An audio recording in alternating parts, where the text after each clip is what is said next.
खुशामदीद जाहिद। अली, मुझे तुमसे कोई बात नहीं करनी, चुप रहो यार। ये पहनूंगी आज रात, उसे ये कलर अच्छा लगता है। इतना से भी बर्दाश्त नहीं कर सकी।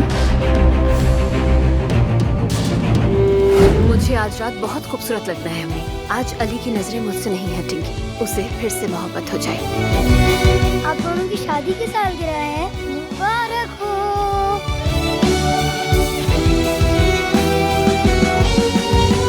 हद है यार, समझ नहीं आ रहा कि मैं नूर के साथ क्या कर रहा हूँ। तुम्हारे लिए हम्माम तैयार करवाया है। अली साहब से मिलना था मुझे। जाओ, ये फाइलें ऑफिस में छोड़ दो। एक नजर क्यों नहीं डालते हो मुझ पे? तुम्हारी उस बेकार बीवी से तो अच्छी हूँ ना मैं। वो तुमसे हर वक्त चिपकी रहती है।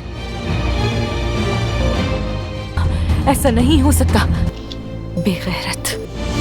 ये मोहब्बत बदुआ बन गई।